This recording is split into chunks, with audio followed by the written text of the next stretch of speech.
ಎಲ್ಲರಿಗೂ ನಮಸ್ಕಾರ. ನಿಮ್ಮ ಶ್ರಾವ್ಸ್ ಕಲ್ಪವೃಕ್ಷ ಚಾನಲ್ಗೆ ಸ್ವಾಗತ. ಇವತ್ತು ಅಕ್ಕಿ ಇಲ್ಲದೆ ಹಾಗೆ ಉದ್ದಿನ ಬೇಳೆ ಬಳಸ್ಕೊಳ್ಳದೆ ಕೇವಲ 10 ನಿಮಿಷದಲ್ಲಿ ಈ ರೀತಿ ಗೂಡಾಗಿರ್ತಕ್ಕಂಥ ಸ್ಪಾಂಜಿ ಆಗಿರ್ತಕ್ಕಂಥ ಒಂದು ಸೆಟ್ ದೋಸೆನ ಇನ್ಸ್ಟೆಂಟಾಗಿ ಯಾವ ರೀತಿ ಮಾಡ್ಕೊಳ್ಳೋದು ಅಂತ ನೋಡೋಣ. ತುಂಬಾ ಪರ್ಫೆಕ್ಟ್ ಆಗಿರ್ತಕ್ಕಂಥ ರೀತಿಯಲ್ಲಿ ಮಾಡ್ಕೊಳ್ಬೋದು. ಅಷ್ಟೇ ಹಗುರವಾಗಿರ್ತಕ್ಕಂಥ ಒಂದು ಇನ್ಸ್ಟೆಂಟ್ ಆಗಿರ್ತಕ್ಕಂಥ ಬ್ರೇಕ್ಫಾಸ್ಟ್ ರೆಸಿಪಿ. ಒಂದ್ಸರಿ ಟ್ರೈ ಮಾಡಿ, ತುಂಬಾ ಪರ್ಫೆಕ್ಟಾಗಿ ಬರುತ್ತೆ. ಹಾಗೆ ಯಾವುದೇ ರೀತಿಯ ಉದ್ದಿನ ಬೇಳೆ ಆಗಲಿ ಅಕ್ಕಿ ಆಗಲಿ ಬಳಸೋದು ಕೂಡ ಇರೋದಿಲ್ಲ. ಜಸ್ಟ್ 1 ಕಪ್ ರವೆ ಇತ್ತು ಅಂತಂದರೆ ಈ ರೀತಿ ಇನ್ಸ್ಟೆಂಟಾಗಿ ನಾವು ಸೆಟ್ ದೋಸೆನ ಮಾಡ್ಕೊಳ್ಬೋದು. ಮಾಡೋ ವಿಧಾನ ಕೂಡ ತುಂಬಾ ಸರಳವಾಗಿರುತ್ತೆ. ಅಷ್ಟೇ ಪರ್ಫೆಕ್ಟಾಗಿ ಗೂಡಾದ ರೀತಿಯಲ್ಲಿ ಬರುತ್ತೆ. ಮಾಡೋ ವಿಧಾನ ನೋಡ್ಕೊಂಡು ಬಿಡೋಣ. ನಾನಿಲ್ಲಿ ಒಂದು ಜಾರಿಗೆ 1 ಕಪ್ ಆಗುವಷ್ಟು ಚಿರೋಟಿ ರವೆ ತೊಗೊಂಡಿದ್ದೀನಿ. ಮೇಜರ್ಮೆಂಟ್ನ ಕರೆಕ್ಟಾಗಿ ಹಾಕ್ಕೊಳ್ಳಿ. 1 ಕಪ್ ಚಿರೋಟಿ ರವೆಗೆ ಅದೇ ಕಪ್ಪಿಂದ 1 ಕಪ್ ಆಗುವಷ್ಟು ಮೊಸರನ್ನ ಸೇರಿಸ್ಕೊಳ್ತಿದ್ದೀನಿ. ಚಿರೋಟಿ ರವೆ ಮೊಸರು ಸಮ ಪ್ರಮಾಣದಲ್ಲಿ ಹಾಕ್ಕೊಳ್ಳಿ. ಇವಾಗ ಇದಕ್ಕೆ ಒಂದು ಗಟ್ಟಿಯಾಗಿರ್ತಕ್ಕಂಥ ಅವಲಕ್ಕಿನ 1 ಟೇಬಲ್ ಸ್ಪೂನ್ ಆಗುವಷ್ಟು ನೆನೆಸಿಟ್ಕೊಂಡಿದ್ದೆ. ನೀವೇನಾದರೂ ಮೀಡಿಯಮ್ ಸೈಜ್ ಅವಲಕ್ಕಿ ತೊಗೊಂಡಿದ್ದಾಯಿತು ಅಂತಂದರೆ ಒಂದು 2 ಸ್ಪೂನ್ ಆದರೂ ತೊಗೊಳ್ಳಿ. ಇದು ಗಟ್ಟಿಯಾಗಿರೋದ್ರಿಂದ ಅವಲಕ್ಕಿ 1 ಟೇಬಲ್ ಸ್ಪೂನ್ ಹಾಕ್ಕೊಳ್ತಿದ್ದೀನಿ. ಕ್ವಾಂಟಿಟಿ ಜಾಸ್ತಿ ಆಗುತ್ತೆ. ಹಾಗಾಗಿ ಸ್ವಲ್ಪ ರುಚಿಗೆ ತಕ್ಕಷ್ಟು ಉಪ್ಪನ್ನ ಸೇರಿಸ್ಕೊಂಡಿದ್ದೀನಿ. ಅದ್ರ ಜೊತೆಗೆ ಕಲರ್ಗೋಸ್ಕರ ಅರ್ಧ ಸ್ಪೂನ್ ಆಗುವಷ್ಟು ಸಕ್ಕರೆ ಆ್ಯಡ್ ಮಾಡ್ಕೊಂಡಿದ್ದೀನಿ. ಇವಾಗ ಇದನ್ನು ಒಂದು ಸ್ವಲ್ಪ ನೀರು ಹಾಕ್ಕೊಂಡು ರುಬ್ಕೊಳ್ಬೇಕು. 1/4 ಕಪ್ ಆಗುವಷ್ಟು ನೀರನ್ನ ಸೇರಿಸ್ಕೊಂಡು ಎಷ್ಟು ಸಾಧ್ಯನೋ ಅಷ್ಟು ನುಣ್ಣಗೆ ರುಬ್ಕೊಂಡು ಬನ್ನಿ. ಅಂದರೆ ಹಾಕಿರ್ತಕ್ಕಂಥ ಅವಲಕ್ಕಿ ಸಣ್ಣಾಗಿರಬೇಕು, ಆ ರೀತಿಯಲ್ಲಿ ರುಬ್ಕೊಳ್ಬೇಕು. ನೋಡಿ, ನಾನು ಕೂಡ ಇಲ್ಲಿ ನೀರು ಸೇರಿಸ್ಕೊಂಡು ರುಬ್ಕೊಂಡಿದ್ದೀನಿ. ಪರ್ಫೆಕ್ಟಾಗಿ ರುಬ್ಬಿದ್ದಾಗಿದೆ. ಈ ಒಂದು ಕನ್ಸಿಸ್ಟೆನ್ಸಿಯಲ್ಲಿ ನಾವು ರುಬ್ಕೊಳ್ಬೇಕು. ಅವಲಕ್ಕಿ ಮಾತ್ರ ಕಂಪ್ಲೀಟಾಗಿ ಗ್ರೈಂಡ್ ಆಗೋ ರೀತಿಯಲ್ಲಿ ರುಬ್ಕೊಂಡಿಟ್ಕೊಳ್ಳಿ.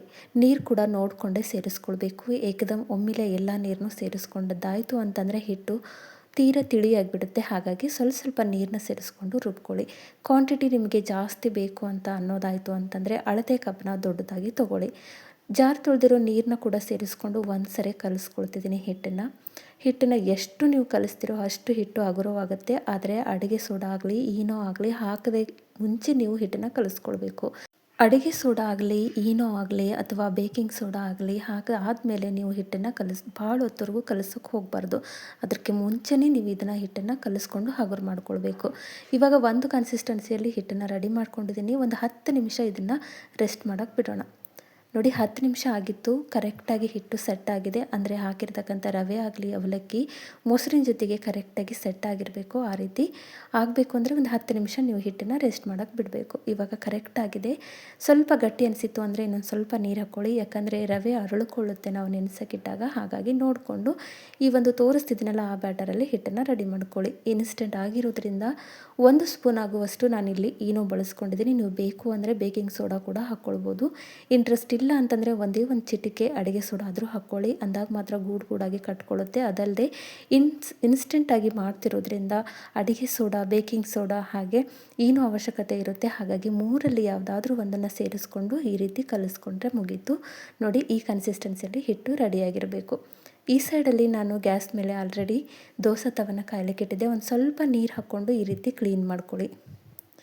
ಸೆಟ್ ದೋಸೆ ಹಾಕ್ತಿರೋದ್ರಿಂದ ಗ್ಯಾಸ್ನ ಹೈ ಫ್ಲೇಮಲ್ಲೇ ಇಟ್ಕೊಂಡು ಈ ರೀತಿ ಹಿಟ್ಟನ್ನು ಹಾಕ್ಕೊಳ್ಳಿ. ಹಿಟ್ಟನ್ನು ಒಂದು 2ರಿಂದ 3 ಸ್ಪೂನ್ ಆದರೂ ಹಾಕ್ಕೊಂಡು ಈ ರೀತಿ ಜಸ್ಟ್ ಒಂದು ಸ್ವಲ್ಪ ಸ್ಪ್ರೆಡ್ ಮಾಡ್ಕೊಳ್ಳಿ. ಸೆಟ್ ದೋಸೆ ಎಷ್ಟು ದಪ್ಪವಾಗಿರುತ್ತೋ ಅಷ್ಟು ಗೂಡಾಗಿ ಬರುತ್ತೆ ಅನ್ನೋದಕ್ಕೋಸ್ಕರ ಹೇಳ್ತಿದ್ದೀನಿ. ಇಲ್ಲ ನಿಮಗೆ ತಿಳುವಾಗಬೇಕು ಅಂತಂದರೆ ಹಿಟ್ಟನ್ನು ನಾರ್ಮಲಾಗಿ ಸ್ಪ್ರೆಡ್ ಮಾಡ್ಕೊಳ್ಬೋದು. ನೋಡಿ, ಈ ರೀತಿ ಗೂಡು ಕಟ್ಕೊಳ್ಳೋವರೆಗೂ ವೆಯ್ಟ್ ಮಾಡಿಕೊಂಡು ಮೀಡಿಯಮ್ ಫ್ಲೇಮಲ್ಲಿ ಇಟ್ಕೊಂಡು ಈ ರೀತಿ ಗೂಡು ಕಟ್ಟಿಸ್ಕೊಳ್ಳಿ. ಹಾಗೆ ಮೇಲ್ಗಡೆ ಹಿಟ್ಟು ಈ ರೀತಿ ಪೂರ್ತಿ ಡ್ರೈ ಆಗಿರಬೇಕು. ಆವಾಗ ಮಾತ್ರ ನೀವು ತಗೊಳ್ಬೋದು. ಅಥವಾ ಎರಡೂ ಬದಿಯಲ್ಲಿ ಕೂಡ ಬೇಯಿಸ್ಕೊಳ್ಬೋದು. ಆದರೆ ಮೇಲ್ಗಡೆ ಹಿಟ್ಟು ನಮಗೆ ಕಂಪ್ಲೀಟಾಗಿ ಡ್ರೈ ಆಗಿರಬೇಕು. ನೋಡಿ, ಈ ರೀತಿ ಗೂಡಾಗಿರ್ತಕ್ಕಂಥ ಒಂದು ಸೆಟ್ ದೋಸೆನ ಇನ್ಸ್ಟೆಂಟಾಗಿ ಅಕ್ಕಿ ಉದ್ದಿನಬೇಳೆ ಇಲ್ಲದೆ ಒಂದೇ ಒಂದು ಕಪ್ ರವೆ ಇತ್ತು ಅಂದರೆ ಸಾಕು, ಪರ್ಫೆಕ್ಟಾಗಿ ನಾವು ಮಾಡ್ಕೊಳ್ಬೋದು. ಇನ್ನೊಂದು ಕೂಡ ಹಾಕಿ ತೋರಿಸ್ತಿದ್ದೀನಿ. ಮತ್ತೆ ಹೇಳ್ತಿದ್ದೀನಿ, ದೋಸೆ ಹಂಚನ್ನು ಕರೆಕ್ಟಾಗಿ ಕಾಯಿಸ್ಕೊಂಡು ಈ ರೀತಿ 2ರಿಂದ 2.5 ಸ್ಪೂನ್ ಆಗುವಷ್ಟು ಹಿಟ್ಟನ್ನು ಹಾಕ್ಕೊಂಡು ಮೀಡಿಯಮ್ ಫ್ಲೇಮಲ್ಲಿ ಇಟ್ಕೊಂಡು ಬೇಯಿಸ್ಕೊಳ್ಬೇಕು. ಎಲ್ಲಿವರೆಗೂ ಅಂದರೆ ಮೇಲ್ಗಡೆ ಹಾಕಿರ್ತಕ್ಕಂಥ ಹಸಿ ಹಿಟ್ಟು ಕಂಪ್ಲೀಟಾಗಿ ಡ್ರೈ ಆಗಬೇಕು. ಅಲ್ಲಿವರೆಗೂ ನಾವು ಈ ಒಂದು ದೋಸೆನ ಬೇಯಿಸ್ಕೊಳ್ಬೇಕು.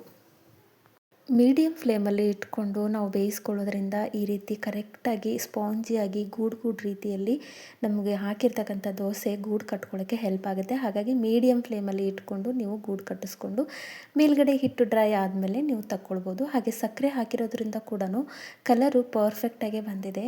ನೋಡಿ ನಾನು ತೊಗೊಂಡಿರ್ತಕ್ಕಂಥ 1 ಕಪ್ ಚಿರೋಟಿ ರವದಲ್ಲಿ ಒಂದು 5 ಆದರೂ ದೋಸೆ ರೆಡಿಯಾಗಿತ್ತು, ಸೆಟ್ ದೋಸೆ. ಅದು ದಪ್ಪವಾಗಿ ಹಾಕಿದರೆ 5 ದೋಸೆ ರೆಡಿಯಾಗಿರುತ್ತೆ. ನೀವು ಇದನ್ನೇ ತೆಳುವಾಗಿ ಹಾಕ್ಕೊಳ್ತೀನಿ ಅಂತಂದರೆ ಒಂದು 7ರಿಂದ 8 ದೋಸೆನ ನಾವು ಪರ್ಫೆಕ್ಟಾಗಿ ಮಾಡ್ಕೊಳ್ಬೋದು.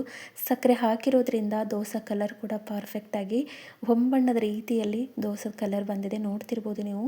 ನೋಡಿ ಈ ರೀತಿ ಬಂದಿರುತ್ತೆ. ನಿಮಗೆ ಸಕ್ಕರೆ ಇಂಟ್ರೆಸ್ಟ್ ಇಲ್ಲ ಅಂತಂದರೆ ಸ್ಕಿಪ್ ಮಾಡ್ಕೊಳ್ಬೋದು. ನೋಡಿ ಹತ್ತಿಯಷ್ಟೇ ಮೃದುವಾಗಿರ್ತಕ್ಕಂಥ ಒಂದು ಸೆಟ್ ದೋಸೆ ರೆಸಿಪಿ.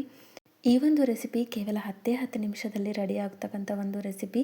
ಮಕ್ಕಳಿಗೆ ಲಂಚ್ ಬಾಕ್ಸಿಗಂತೂ ಹೇಳಿ ಮಾಡಿಸ್ತಕ್ಕಂಥ ಒಂದು ರೆಸಿಪಿ. ಹಾಗೆ ಮಾಡಿರ್ತಕ್ಕಂಥ ಚಟ್ನಿ ಜೊತೆಗೆ ಈ ಒಂದು ಸೆಟ್ ದೋಸೆ ಕರೆಕ್ಟಾಗಿ ಹೊಂದ್ಕೊಂಡಿತ್ತು. ಈ ಚಟ್ನಿ ರೆಸಿಪಿನ ನಾನು ಆಲ್ರೆಡಿ ಹಿಂದಿನ ಒಂದು ವಿಡಿಯೋದಲ್ಲಿ ಅಪ್ಲೋಡ್ ಮಾಡಿದ್ದೀನಿ. ಇಂಟ್ರೆಸ್ಟ್ ಇತ್ತು ಅಂತಂದರೆ ಒಂದ್ಸರಿ ಚೆಕ್ ಮಾಡ್ಕೊಳ್ಳಿ. ಈ ಹಿಂದೆ ಕೂಡ ಹಲವಾರು ರೀತಿಯ ಇನ್ಸ್ಟೆಂಟ್ ಬ್ರೇಕ್ಫಾಸ್ಟ್ ರೆಸಿಪಿನ ಅಪ್ಲೋಡ್ ಮಾಡಿದ್ದೀನಿ. ಇಂಟ್ರೆಸ್ಟ್ ಇತ್ತು ಅಂತಂದರೆ ಒಂದ್ಸರಿ ಚೆಕ್ ಮಾಡ್ಕೊಳ್ಳಿ.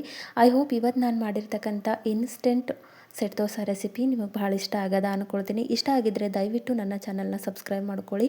ಹಾಗೆ ಈ ಒಂದು ರೆಸಿಪಿನ ನಿಮ್ಮ ಫ್ರೆಂಡ್ಸ್ ಆ್ಯಂಡ್ ಫ್ಯಾಮಿಲಿಗೆ ಶೇರ್ ಮಾಡಿ. ನಾಳೆ ಮತ್ತೊಂದು ಹೊಸ ರೆಸಿಪಿಯೊಂದಿಗೆ ಸಿಗೋಣ. ಧನ್ಯವಾದ.